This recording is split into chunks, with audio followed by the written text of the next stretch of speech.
Hello everyone, I'm Babla Jonathan and this is The Inside on Equinoxe Television. In this edition of the program, we're going to look at the impact of the Anglophone crisis on communities and councils. We'll also be taking a look at the implementation of decentralization. Many critics have said the failure to effectively implement decentralization as enshrined in the 1996 Constitution of the country is one of the major causes of what is happening today in the northwest and southwest regions of the country. In a second, discover our guest.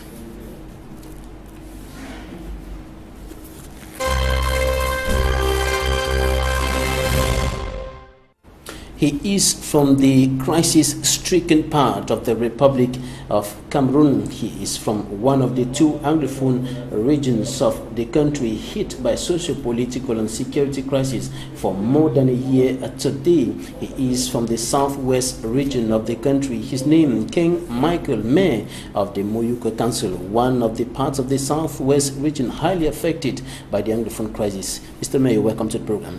Thank you, Mr. Journalist. Now, you're from the southwest region of the country, one of the two Anglophone regions hit by socio-political crisis that escalated more than a year today.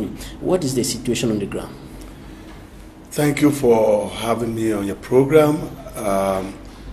The status quo still remains the same, except for the fact that I think in the town itself, Muyuka, classes are going on. Shops are open daily, but constantly we have threats from the rural area like Muyuka, Bafia, and I think economic activities have slowed down seriously. The security situation remains precarious, and so it's just a wait and see situation. And government has maintained that the situation is getting stable, is gradually returning to normalcy. And even recently, during the visit of the Army Chief of Staff General Zemeka to the northwest region of the country, some military officials equally indicated that the situation was returning to normalcy. But this is in contradiction to facts streaming in from the two regions of the country. Well, I will give you only what I can tell you, which is happening in Muyuka.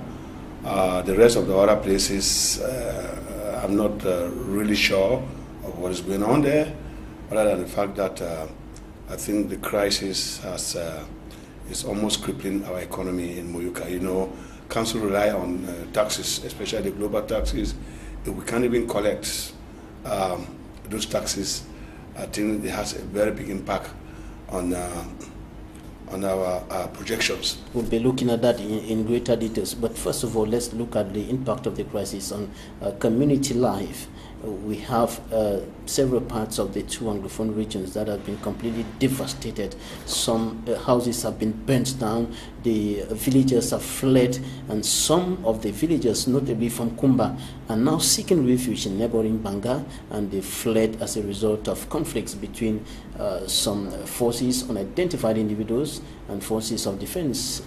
I will tell you about the situation in Muyuka. No matter what is said and done, I think the beginning of the year, when we're not sure of schools to resume, most parents had to transfer their kids to other regions of the country where classes have been going on effectively. I think that by itself is a destabilizing factor as far as a family is concerned.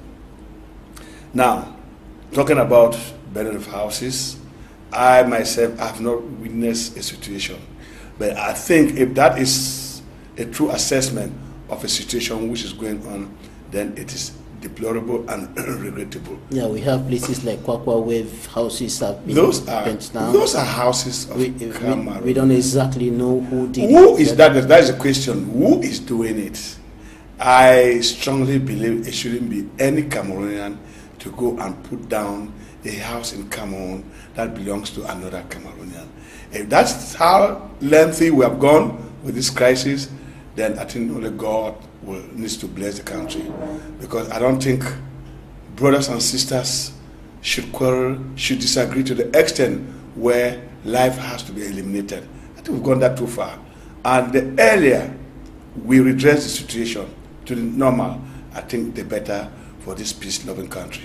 Life has become not as usual. Things have completely changed in the two Anglophone regions, including Muyuka, where you are very certain. You remember that on the 22nd of September, when this crisis started, it started in Equinoxe. And then I and the duo, by 5 in the morning, we had to drive to meet the guys who wanted to demonstrate their right to free speech. And we gave them as condition that we are ready to march with you, so long as you don't burn houses, so long as you don't stop vehicles. And they agree. Mr. Journalist, I want to tell you that that was the Anglophone spirit. We marched with them, came right to Equinoxe Yard, and when the sun it was hot, they themselves agreed that we should return to the base. And when we returned to the base, I went to the park and addressed them. And I gave them some money to go and take something to cool down the heat.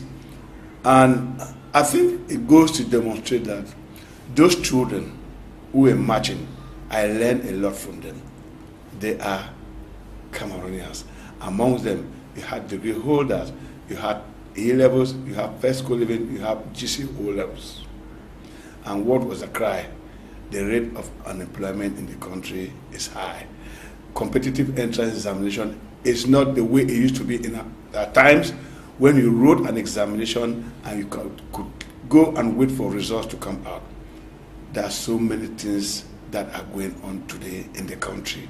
No matter what is said and done, Mr. Journalist, Cameroonians need to sit down and address those problems squarely. Everybody is saying, the prelates are saying, the politicians are saying, the children on the streets are saying, our peasant farmers are saying.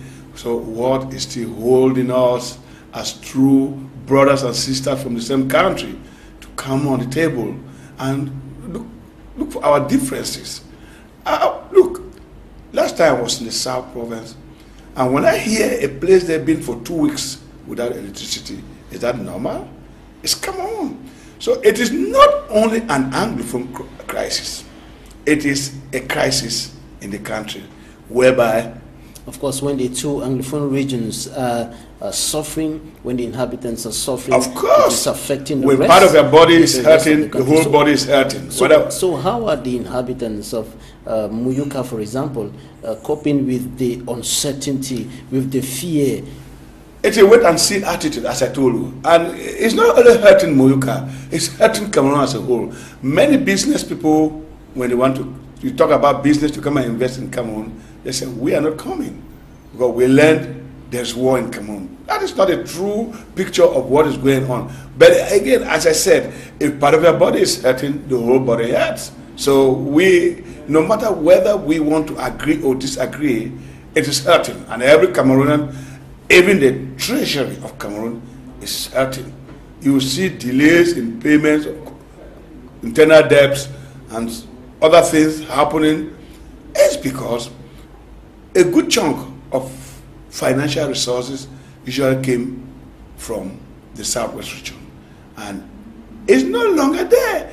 Go to Edi now. No, go to every part in the Anglophone. The finance that used to flow is no longer flowing the way it used to be. Why is it not flowing? It affects the treasury because of the security situation prevailing in those regions. The business people can no longer carry on their business. Those that used to go to Nigeria to go and buy and bring, they can no longer go because there's no security. So custom generation of taxes has reduced enormously. Whether we like it or not, that is the true picture of what is going on. And if it continues the way I see things going, they will get to a time when there will be a standstill. I am pleading as one. And we are almost there because... when the crisis started, children were marching with olive branches. Today is a different story. I don't know where they acquire guns. But I had warned on a program that the worst thing to happen in a country is for guns to get into the hands of civilians.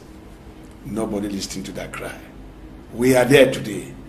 How do we get out of the crisis? And even some international non-governmental organizations like International Crisis Group had earlier warned that if something is not done fast, the arms are going to get into play, and that is what we are experiencing today. Obviously.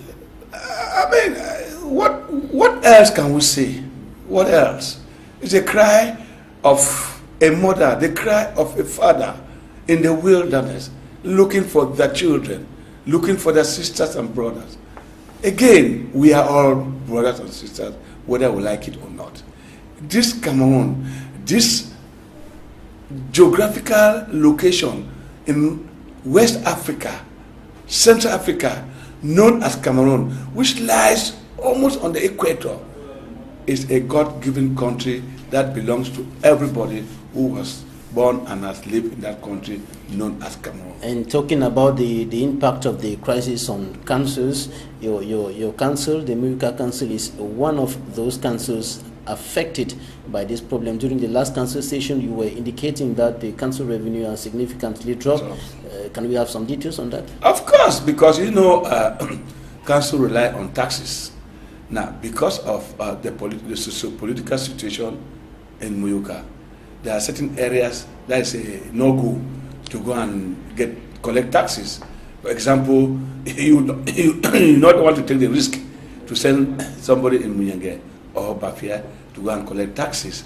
Again, as I told you, have those places been captured by the secessionist fighters? Well, it's a situation. It's a wait-and-see situation. I will not sit here and tell you that any place in Cameroon has been captured by those Cameroonians. Then why will you not take the risk to send somebody that's go collect taxes? Human life is more valuable than anything God has given to us. And so I value the life of my workers in the council than money. If one never knows, I happen to go there and something happens, it creates another crisis for the council. Something like an attack? Of course. Do you want to say you don't know that places have been attacked in Cameroon? You want to say you don't know? They have been attacked. You are on the ground. Of course, I am on the ground. I'm giving you a real situation. Those things happen. Those crises are there. Lives are being lost. Are they foreigners? Both our brave military guys and other Cameroonians, civilian Cameroonians as I can call. A life is worth a life. Whether it's from which side, it's a life. Do we need those children? We need to see the contingent who are dying below 30 years. Do we need all that blood to resolve Cameroonian issues?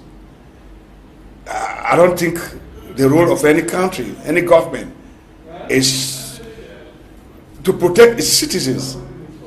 That is the number one oath of office that any leader would take. The sovereignty of a state to protect its citizens. But when citizens start killing themselves, then we need to look for a solution of what is going on. It is not a good atmosphere in Cameroon today. And the big question, like you earlier indicated, is who is doing what?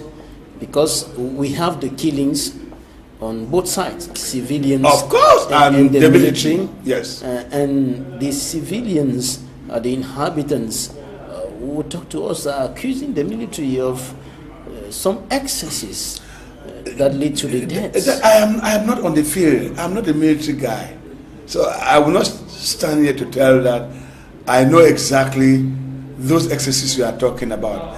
But one thing is for sure, people are dying. I guarantee that people are dying. Who is killing who, I don't know. But do we need to shed that amount of blood to redress problems in Cameroon? The question needs to be answered by those who are there to govern. And because of the looming danger and uncertainty, the functioning of the council is seriously handicapped. I agree with you. I agree with you because, as I said, there are certain projects. For example, there was a project, a construction of a nursery school, the market, and some boards in Muyenge. No contractor wants to go to Muyenge. Do you think the population of Muyenge deserve what is going on? Are they a major player in decision making on what is going on?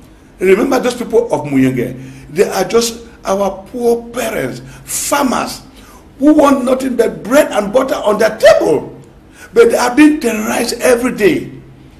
This is a project that the council, in conjunction with PNDP, was about to be realized so that their children should go to good nursery schools, our children in the rest of the country. But that can't happen because of a situation which is not under their control. That is why I'm saying that something is wrong with Black Africa. Why is it that in the whole of Europe, you don't hear wars prolonging 1, 2, 3, 5 years? In Africa, wars in 1960 have been fought today. Just because Africans cannot sit down on the table and agree on the distribution of the national cake?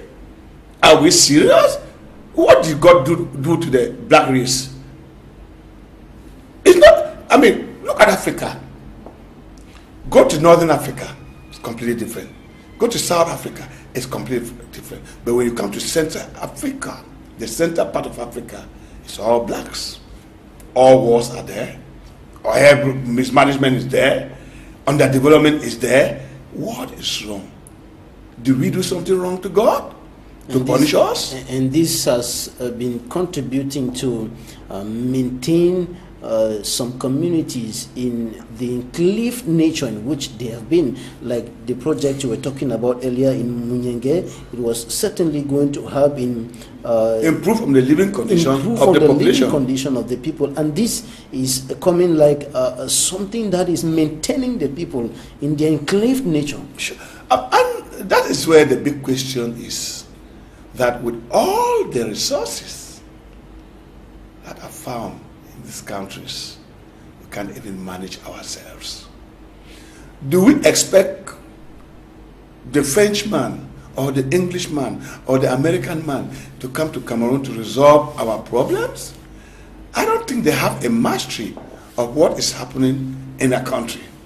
And so what do they have as information from the social media, from some few non-profit organizations, and they draw their conclusions?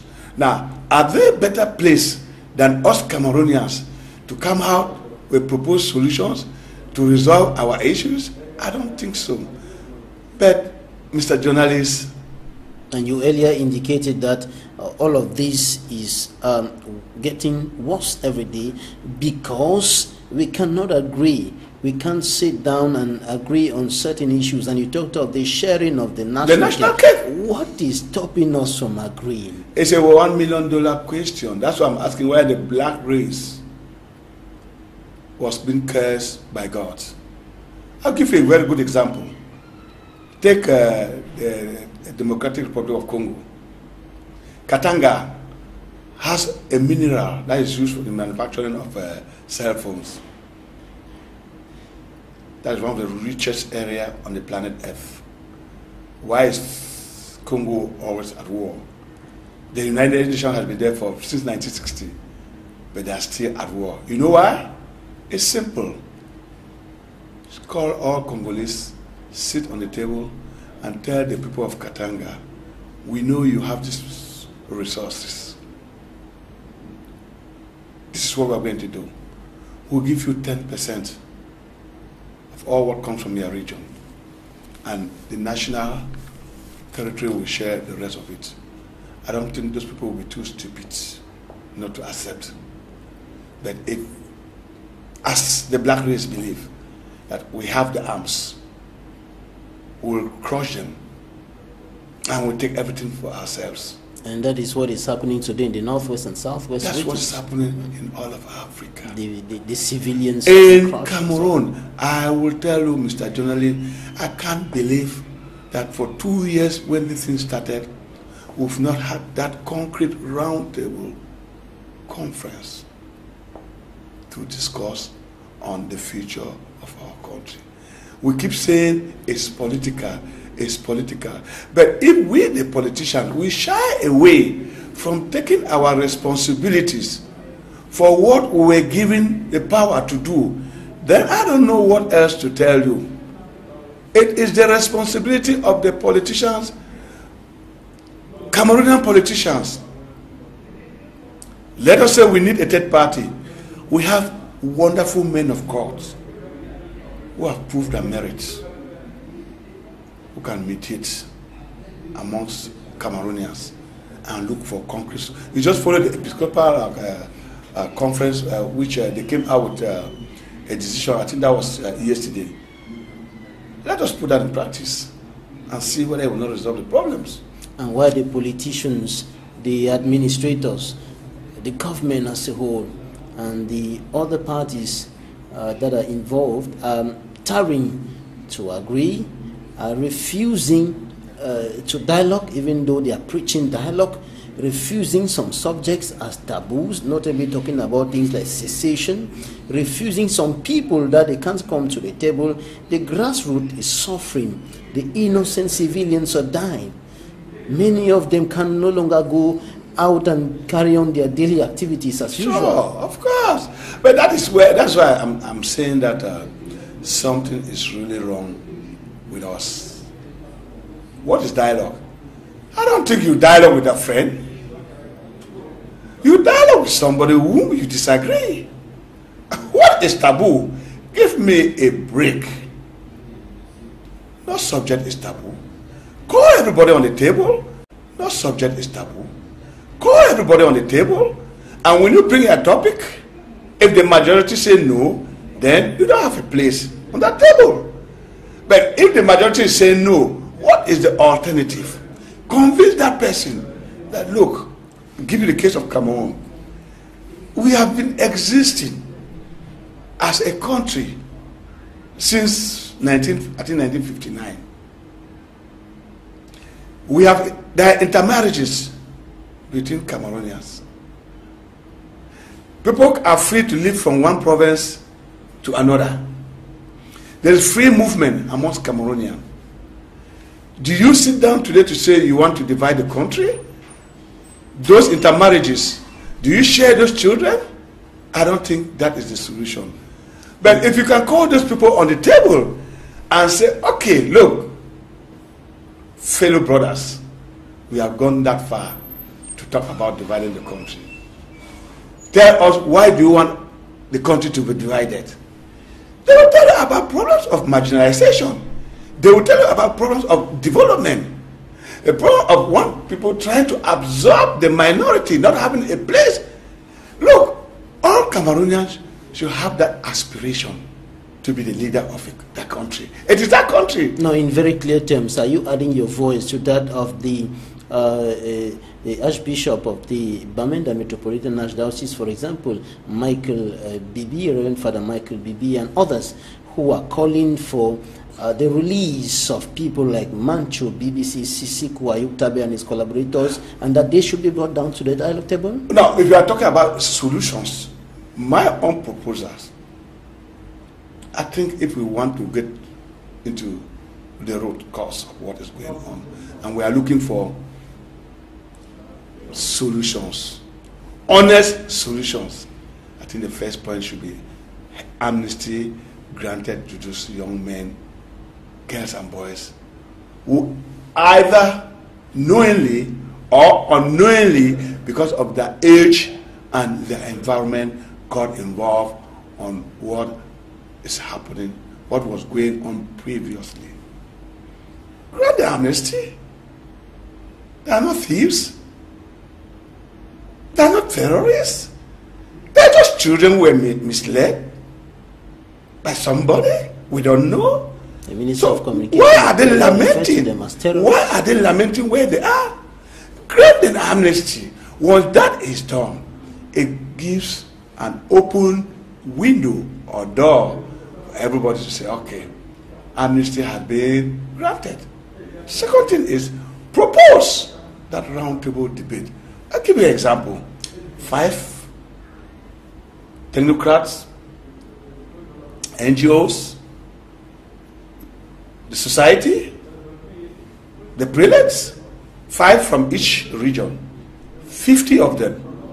Get them somewhere, say in Kribi, in a dark room, keep them there for 60 days, and come out with concrete proposals for what you believe Cameroon should be. There should be mediators.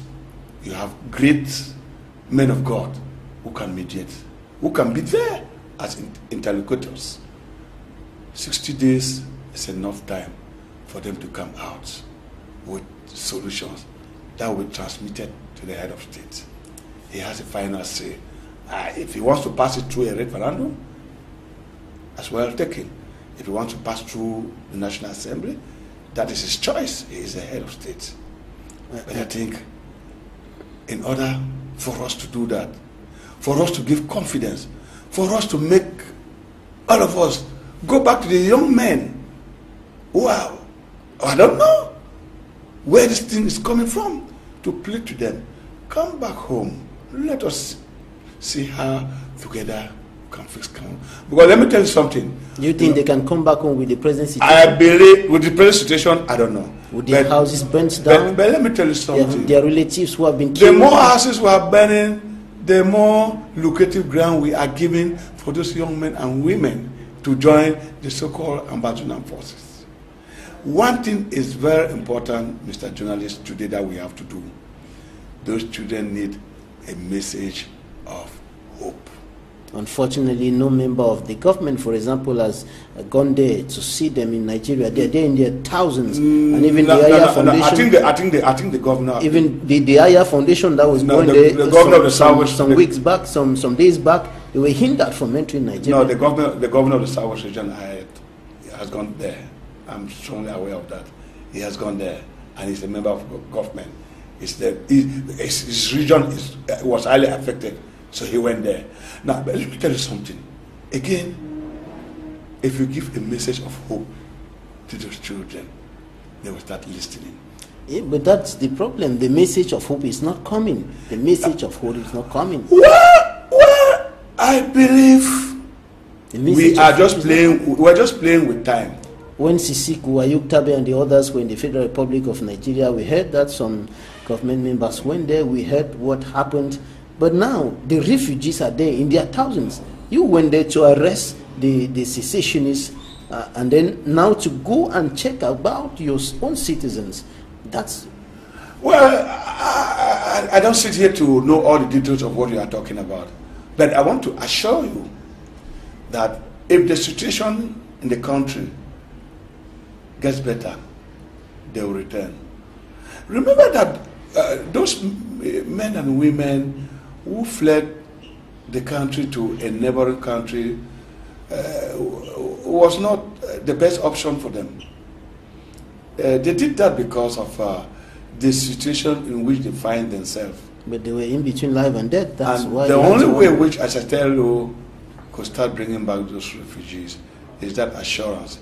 Take, for example, if they hear that the head of state has granted a general amnesty to all those who were involved in that crisis, the 22nd of May and the 1st of 22nd of September and 1st of October, general amnesty. All of them are coming back. Just those group of people coming back, the message will spread like wildfire, and they will know that, okay, if those of our brothers who were arrested are coming back, we should also go back and start contributing in building this wonderful nation. And contrary to that, the case of Mancho BBC, for example, was adjourned again to the 24th of April. Might be it was adjourned, we don't know. Ben Terence was sentenced to 12 years imprisonment and slammed to a fine of 5 million francs. Do you think that Mr. Terence can have 5 million? That's let us be realistic. That's the question. Somebody who has been in jail, somebody who is expected to. I just want to believe that the punishment meted on him was a lesson, and to deter others from not committing the same offense which he did, if at all one was committed. I was not on the ground. I don't know what is going on. To be honest with you, most of the information we get it through social media and other means of communication. Anyway, we retain that you're calling for general amnesty. I am. I strongly support that. As a way out of the crisis. I strongly support that. I think it's the role of a father to excuse his children if at all they commit an error. I mean, it happens. All your children cannot behave the same. You must have good children and those who we believe are not don't behave well. What will you do? You will not throw any of them. You will only try to nurture, to input into them a culture which they can be self-represented in society. That is the essence of life. All right, we're going to take a short break. Time for us to take a look at what the newspapers reported this week. Coming up, the press review.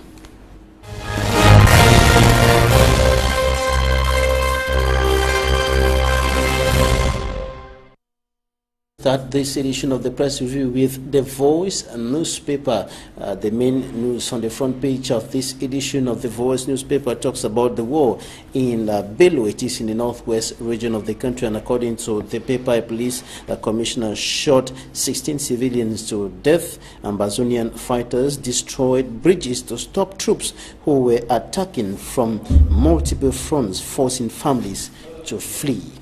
We equally take a look at the front page of the Post newspaper, and the Post newspaper talks about Fundi, who is spitting fire. The paper indicates that Fundi spits fire on the Anglophone crisis, stating that he has no problem with Anglophone restorationists, or better still, cessationists and Anglophone restorationists.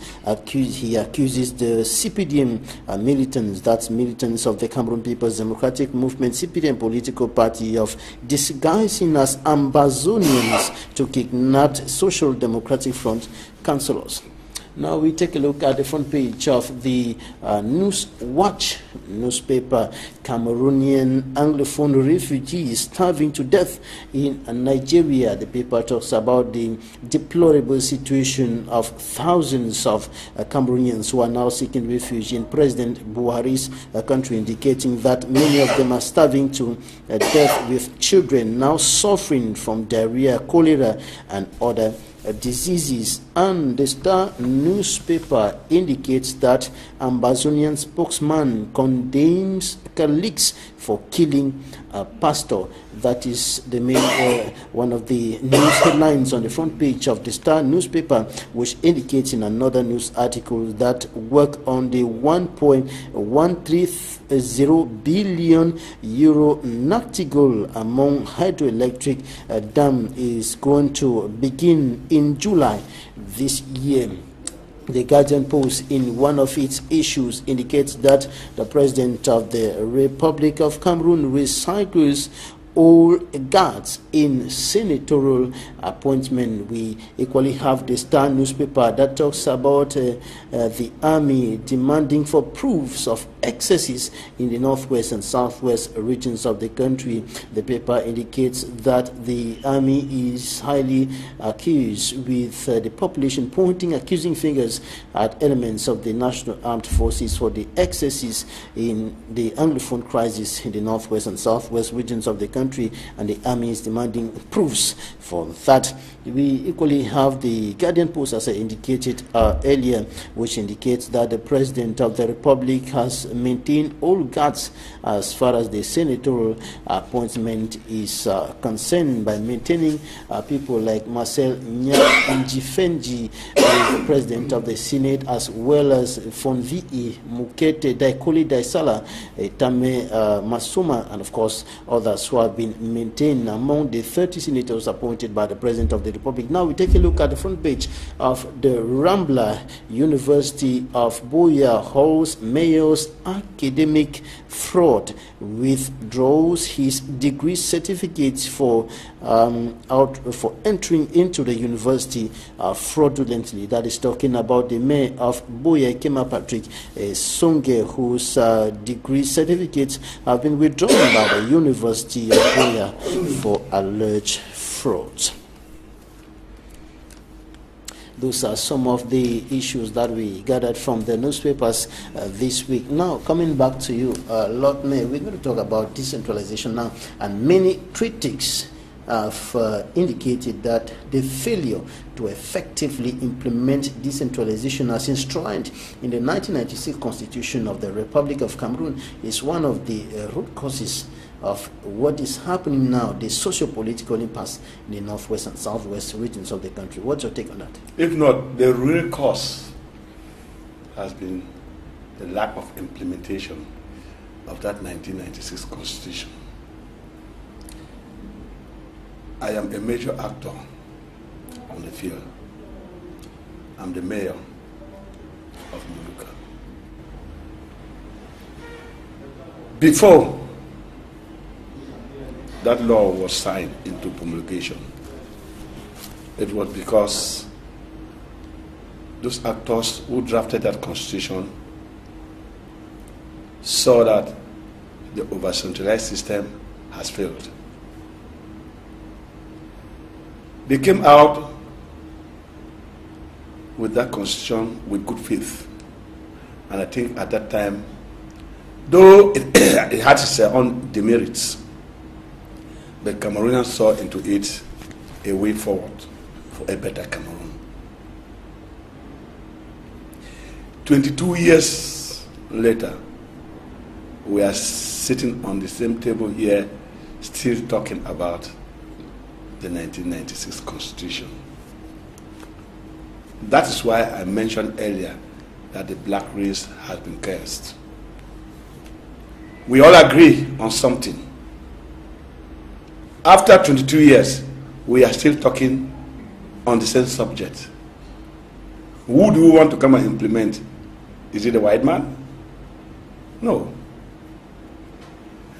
The effect of non-decentralization has a lot of impact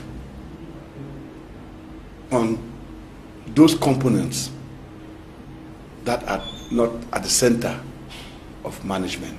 What are some of the aspects of decentralization that are not being implemented to date? What has been implemented? I don't know. It's simple. Let us take, for example, the definition of decentralization. It means those aspects of the state which is managed at the central level should be sent back to the local collectivity. Human resource, financial resource. I don't know which of the two has been implemented.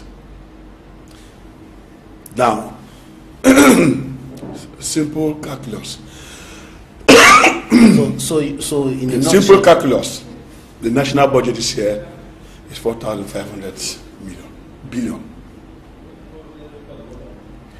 Say you are awarded 10% of the national budget to the decentralized collectivity, that takes you to 450 billion. And there are almost 374 councils and government delegates. Those bigger ones send them 3-4 billions. Those smaller ones send them 1 billion. Let the central government be the resource person to oversee the management of those resources. Once it is defined, the local collectivities, which have councillors who are acting as the legislative body of the councils, can now deliberate on those projects that are to be executed with that money. Put that money into the treasuries of the local collectivities. Put that money into the treasuries give them the open hand to manage freely those resources. I bet you, Mr. Journalist, in 5 years' time, miracles will happen. Because every mayor will know that I have a task to render to my population after 5 years. I will not be re-elected if I cannot demonstrate to them that I am their servant to provide for them a better living condition with the resources that have been allocated to the councils. Let the government make it open. CRT should announce that Muyuka Council was given this amount. Insol Council was given this amount. If they want us to define our priorities according to our CDPs for the budgetary allocation to be made to us, we shall do it. Once that is implemented, it withdraws the responsibilities of providing these basic necessities to our local population from the central government to the local government. Teachers still run to Yaoundé for their salaries being suspended. They have to go to Yaoundé. Some turn around, go to our courts, go to Muyuka court. You see the dilapidated situation which our magistrates are facing. You will ask yourself a question: do they merit this type of situation? But if we have the resources, no, I will not want my magistrates to be under that condition. I have to provide for them a conducive environment, because they need a lot of reasoning, a lot of reading in order to come out with those judgments as far as criminals are concerned. Are you saying that the resources and human resource are not being, the financial resources have not been transferred to the council up to now? But Mr. Journalist, if that is done, am I the person to tell you that it has been done or not? The newspaper are there. The radio stations are there. You're an actor and you're big. Of course. Tell us I haven't received, and if I receive, I will tell you. Are you trying to tell me that Muyuka was allocated one nursery school, one zootechnical center in Muyuka, one in Ekona, for how many million, and you say those are resources being allocated? Is that all what Muyuka deserves? Now, the other day, they came out with a prime ministerial decree that 10 billion has been allocated to councils. I received Decentralization fund once for Muyuka. I know how much I received. I received 45 million. My grandstand, I built my grandstand, a market in Malinde, and a market in Ekata. Once since 2013. Now, already they announced that 10 billion has been allocated. All right, Lord Mayor, we're going to take interviews of the week right now. When we come back, we'll talk about the Prime Ministerial Decree allocating 10 billion francs CFA to decentralization and 5 billion francs CFA to local councils. Interviews of the week.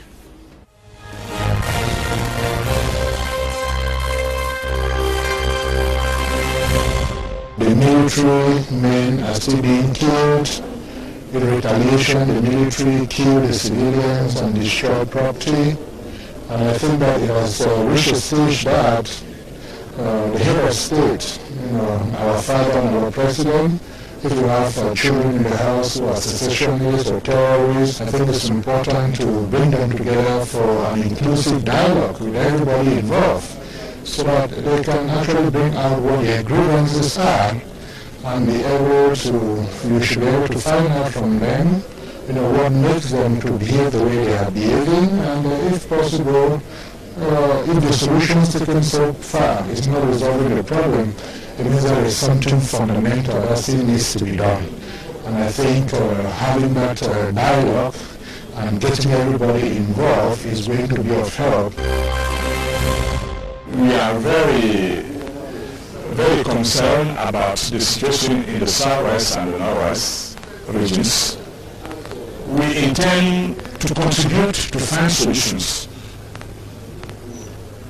At our level, we welcome all the people coming from that regions to find in our church places, schools, and many accommodations. This is the sign of our solidarity in concrete practice. We also intend to, in this conference, to share with all the bishops and look for what can be now the best way to stop violence, to stop aggressions, and to live together after this crisis. The general chief of staff of the army, the joint chief of staff of the army came here to raise the situation, the security situations of the Northwest region. We can say that the situation in the Northwest is heading well. He told us that we should understand that the population is at the center of our activities here, that we do everything to make sure that the population should be excluded, should be safeguarded, that those who want to instill an atmosphere of fear and terror should be chased and brought to book, and that we should rely on the judicial system of our country, because our professional soldiers and we are in a state of law. He told us that the more we assure the population, the more we have people coming to us for information, and the more they collaborate with us. That's important that their problems and their civilian issues should be handled by us in providing amenities, certain amenities that we will do, like opening our health services to them and be available if need be when they call for help. That we should be able, and that while we carry our duties, we have a humane face that we should be polite. It honors the defense and security forces, and more particularly the National Gendarmerie, composed of men and women engaged under the national colors to ensure the security of persons and property. This is the fifth time a patrol vessel, a Spanish patrol vessel comes to Douala. We've been working also from a long time from the distance, although we cannot be here on a permanent way. So we are working, it's not only what you see, we also work at sea, and well, Spain has interest in being here in the Gulf of Guinea. This is a very particular area, so working with Cameroon, it's one of the best things we can do at this moment. Also to know what's happening here in the Gulf of Guinea, to understand the maritime environment, so we can do a safer maritime environment here. We're working on diving operations. We're working on maritime interdiction operations to be able to board the vessel. We also are working on firefighting, damage control exercises, and also on medical exercises. About Father Nkodo, yes, now he has been called by the judiciary authority to give his version of facts. He's free, but he now following what we can say a process, and we are looking for the end of this process to know exactly what is the truth about this problem that all the people is now talking about. We have a suspect case of epidemic, and we have a confirmed case of epidemic. Consider a suspect case of epidemic, you should have 5 cases, consecutive 5 cases in 4 weeks in the same health district. Now you can consider as a suspect case of an outbreak, an epidemic. But to confirm that it's the epidemic, it means that you have 3 positive cases in 4 consecutive weeks in the same district, to prevent if, first, to get their child being vaccinated, and secondly, in case of epidemic, avoid the close contact between children presenting general rashes. My heart is filled with gratitude to the head of state for President Paul Biya for appointing me as one of the senators for the Northwest region.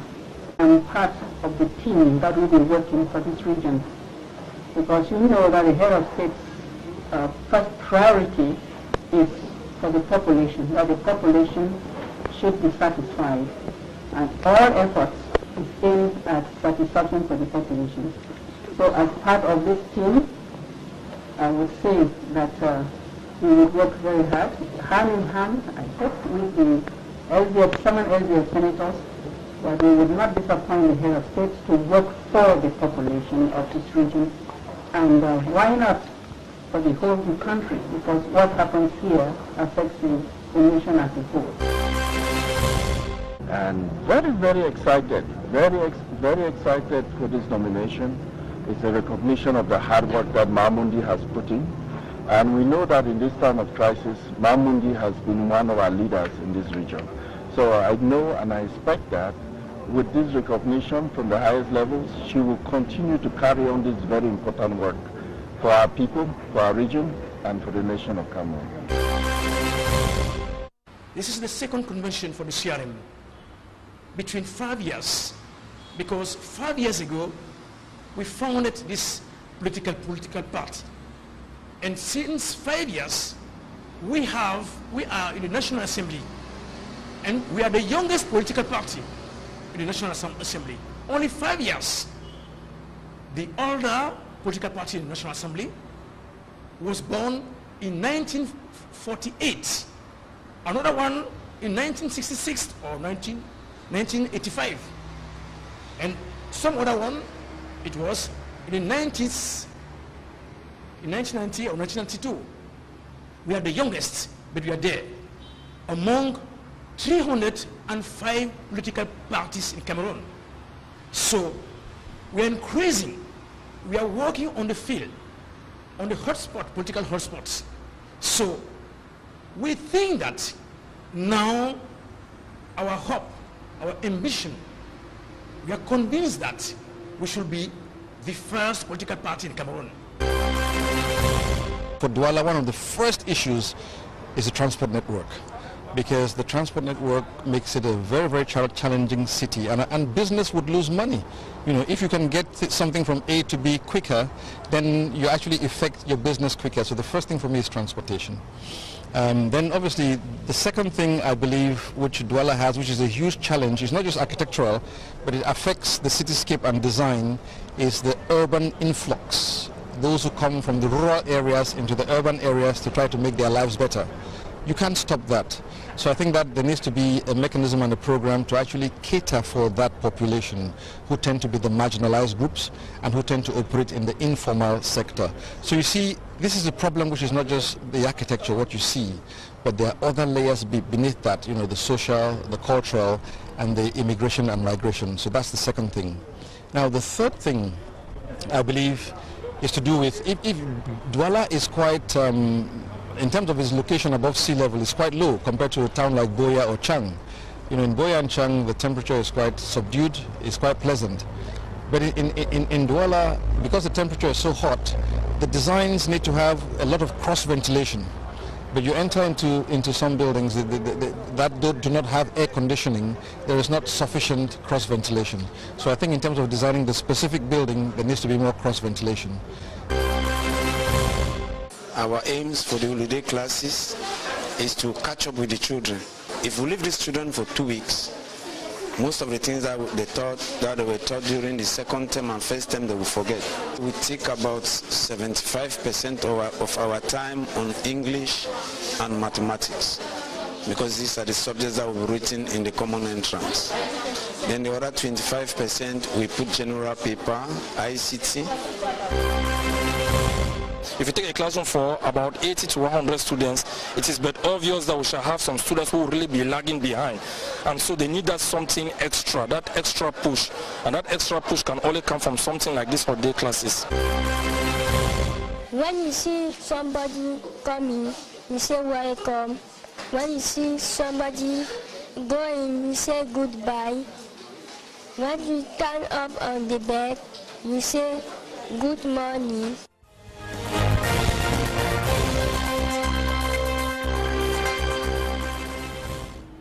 You're welcome back. Lord Mayor, we have just some few minutes to go.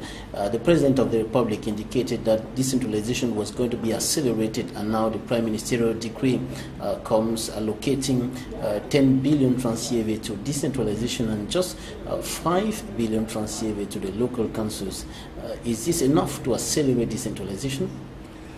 I think the process of acceleration is still in keeping in line with what the head of state promised with the creation of a decentralized ministry.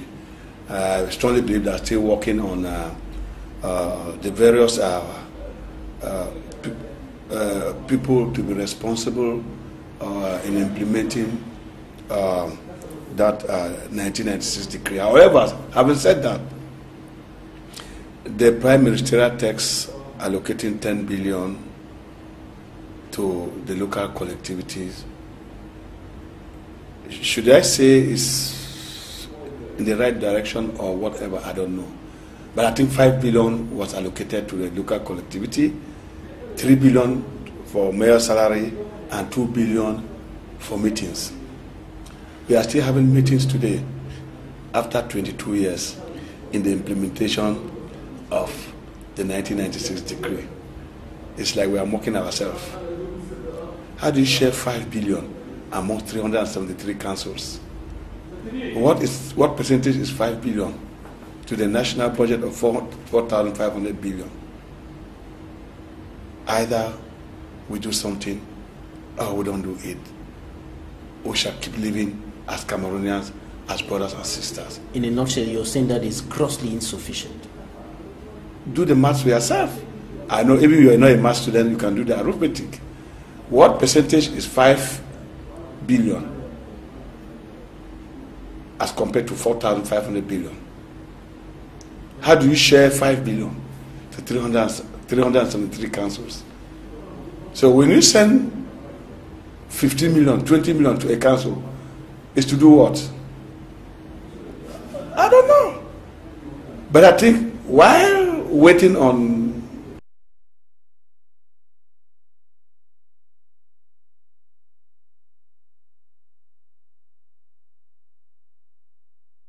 securities, which has been given to him by the head of state, and do what is necessary for the local collectivities to take off. Thank you very much, Mayor. Thank you very much, Mayor King Michael, for accepting to be a guest in this edition of The Insight. Thanks. You're welcome. That was Mayor King Michael of the Muyuka Council in the southwest region of the country. He was a guest on this edition of the program. Thanks, ladies and gentlemen, for staying with us. Take the appointment for another edition of the program next Sunday, 6:30 p.m.